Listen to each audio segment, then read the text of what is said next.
All right, welcome back to the channel. It's your boy Fanon. In this video, we're going to talk about Canelo Alvarez versus Dmitry Bivol and the outcome of that fight. Let's talk about that in this video.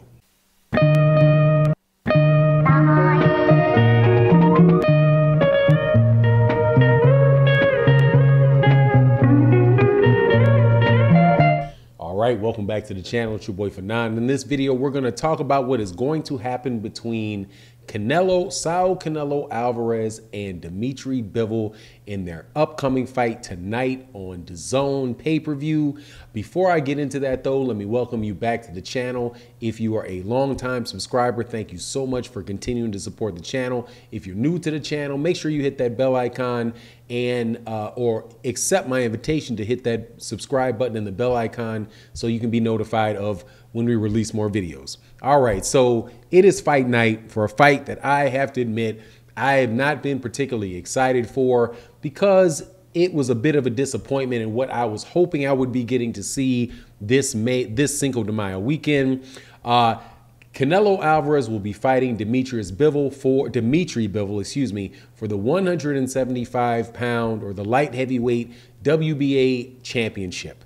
This fight is one that I think is more than likely a foregone conclusion in the fact that Canelo Alvarez is going to win the fight. However, I have a belief that this fight, after having watched more fights with Dmitry Bivol, seeing what things, paying a little bit more attention to what he brings to the table, the way that I see this fight going is similar to the fight with Canelo Alvarez and Daniel Jacobs, a fight that is more than likely going to go 12 rounds, except for in this particular instance, I think what you're going to see is many people saying that Canelo Alvarez lost more rounds than he won, and it becoming a scenario where some people may be crying robbery after the fight is over.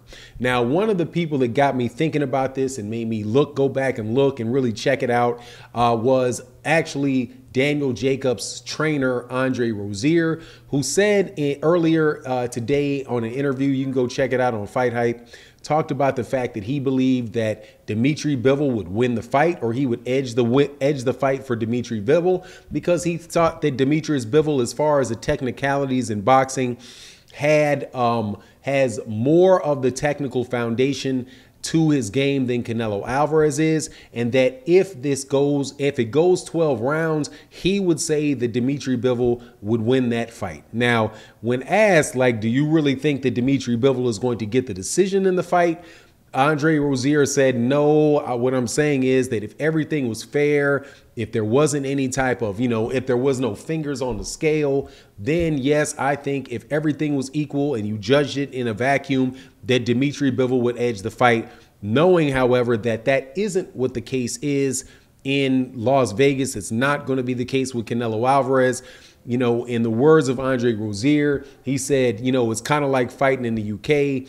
If you knock the guy out, you may get disqualified, right? Now, when he said that, he was harking back to the fight that took place between Jack Cantrell and his fighter Daniel Jacobs, where Daniel Jacobs clearly won at least 8 of those rounds, but somehow they gave the fight to Jack Cantrell. That's just part of boxing, that those type of things take place. And more than likely, that is going to take place with Canelo Alvarez and Dmitry Bivol. Now, having watched Dmitry Bivol fight, one of the things that I was saying coming in, I never thought that, was never really leaning towards Canelo Alvarez getting a knockout in the fight. I do believe that Dmitry Bivol he has one thing that I think that he does a little bit better than what I really noticed the first time. So he's got good hand speed. Definitely has good hand speed, but he doesn't have a whole lot of looks. If Canelo Alvarez is trying to load up on body shots, he's going to have straight right hand jabs and straight right hands coming right back at him. I think that he is probably a little bit more athletic, faster fighter than Sergey Kovalev. Was maybe a little bit faster, more athletic than Gennady Golovkin is, and I do think that with Canelo Alvarez at this stage of his career, where he really is kind of plodding forward, I do think that Dmitry Bivol is going to be able to find him with that jab, especially with the jab to the body.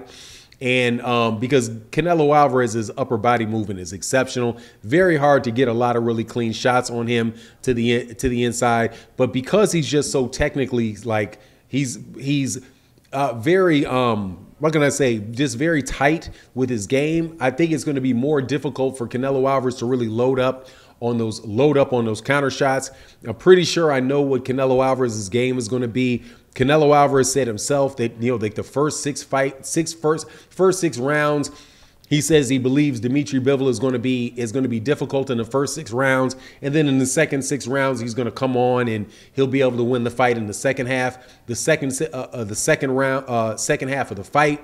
So, you can pretty much assume that he's going to be coming with those, just like he's been doing in the last several of his fights, really loading up on body shots in the first half of the fight, trying to set up Dmitry Bivol for some big headshots in the second half of the fight to win the fight. But for me, I kind of go with what Andre Rozier said. I think it's going to go 12 rounds, and I think it's going to wind up being a scenario where Dmitry Bivol wins a significant amount of rounds. However, Canelo Alvarez gets the call at the end of the day because it's Canelo Alvarez. Hopefully it's a very, very entertaining fight. And I've tried to say this as much as I can throughout the lead up to this fight.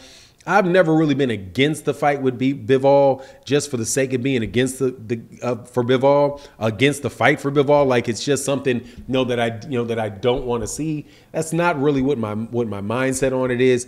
I think that there are guys that have a better chance of beating Canelo Alvarez who are at lower weight classes, and that there is a little bit of not just a little bit of a misnomer, a big misnomer going on when people are just assuming because a guy is bigger that means he's better or more difficult fight for somebody than somebody that is at a smaller weight class. And it's just not the case. Canelo Alvarez, one of the problems that he has with people is people that have very fast hand speed.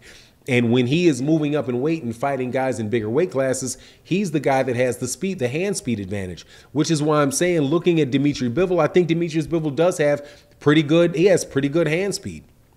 So, and I think about hand speed might be around equal with Canelo, except for Canelo's hand speed comes along with a lot heavier shots. And also seeing Dmitry Bivol in his hand speed, I've been watching it against bigger guys who typically speaking are not as fast as smaller guys. Speed kills, and those are the type of things that I think would cause Canelo Alvarez problems. I don't think it's the power, necessarily the power, but a combination of speed and power and an extremely athletic fighter, I think, is the one that gives the most problems. But anyway, it is what it is. That's what I think is going to happen. Obviously got Canelo Alvarez for the win, but I think some people are going to be pointing towards a robbery or not a robbery. Let me put it this way: he's going to have to sell out, knock out, hurt Canelo Alvarez to win that fight, or he's going to have to win 10 straight. He's going to have to win 10 convincing rounds, in my opinion, to get credit for a win on one of those scorecards. As lopsided as some of the scorecards have been in the past for Canelo. But anyway, that's my take on the matter. You let me know what you think in the comment section. And with that, I'm out. Peace.